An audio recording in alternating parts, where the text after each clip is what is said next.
Hello. I am, as you can see, slightly tipsy, and it's the daytime. And Josh here, the man holding the camera, asked me about the House of the Rising Sun. Well, let me tell ya. And yes, we are totally taking Comedy Central's drunk history to a new level. By new level, I mean a lower level. I don't think Paul Rudd is going to go ahead and reenact Alan Lomax, but the House of the Rising Sun. Wikipedia changes its mind on it all the time, so you can't listen to Wikipedia. What you gotta listen to is the creepy old guys at the record store, and what they're gonna tell you is a bunch of bullshit, a bunch of malarkey. So I say, come on, man. But anyway, so the song, I believe, from what I've read, was first recorded by a 16-year-old coal miner's daughter. And it may have been a cappella. Odds are, it was either a cappella or played on a mountain dulcimer. And it had similar lyrics. The theme has always been the same, which is, there's a whorehouse in New Orleans that will kill you, kind of, yes.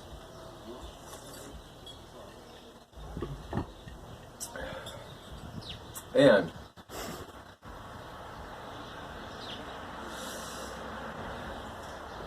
so, Alan Lomax was hired by the Library of Congress to record things that were seen as historically and culturally relevant. And he went out and took field recordings, and House of the Rising Sun was just one of those. And he went on, did that, and within doing such, that song was picked up by the likes of, I want to say Clarence Ashley, more than likely. Clarence Tom Ashley. I don't know why they put Tom in abbreviations. Who would abbreviate Tom? Like, that's a nickname? Like, you know what's up, I'm Clarence, but some people call me Tom. You know, like, that's dumb. But at the same time, recorded by a 16-year-old miner's daughter, and I don't believe she's named, unfortunately, but recorded by Alan Lomax. And how am I doing so far? All right.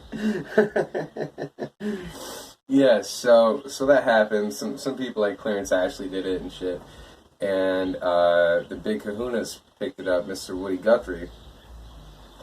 But he didn't play the version you know. He did it major. Like, there is a house in New Orleans they call the Rising Sun. It's been the ruin of many a poor boys of me. Oh God, I'm one. So he did it like that. And that's the way it went for a while. Until it came across Dave Van Ronk, the fucking master. They called him the mayor of McDougal Street. McDougal Street, I've never been to the East Coast, so people please correct me, but McDougal Street, I believe, is a main street in Greenwich Village, which is where the 60s folk music scene revival came about, in Greenwich Village, and they call him the mayor of McDougal Street because he was a fucking hoss.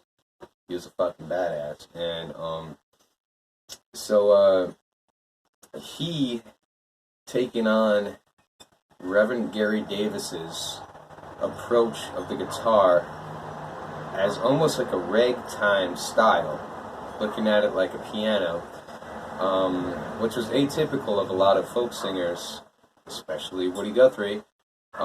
He decided to add that A minor that everyone knows House of the Rising Sun with. So he kind of like, here's a house in New Orleans, they call the rising sun. And it's been the man, four boys on me. So people liked it a lot that he added that A minor to it. And then they, it became his signature. They're like, man, you know, play that every time. People would always ask Dave Van Ronk to play House of the Rising Sun. It was like his encore. But at the time, Mr. Robert Zimmerman, a.k.a. Elston Gunn, also known as Bob Dylan. Don't know if you've ever heard of him. You heard of him, Josh? Yeah. He was crashing on Dave Van Ronk's couch at the time.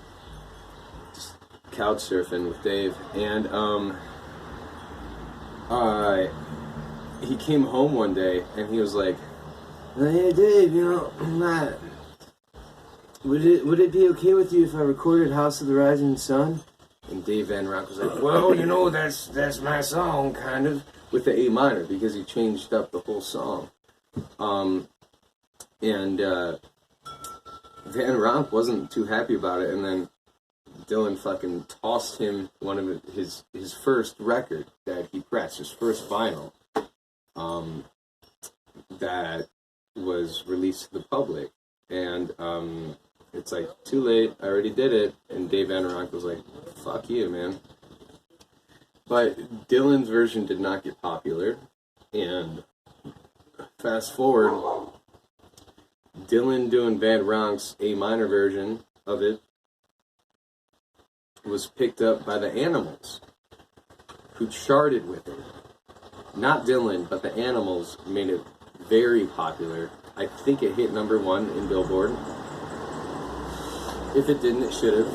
And that was Dave Van Ronk kind of laughing about Dylan, like, haha. And since then, everyone knows the very slow band. What is it?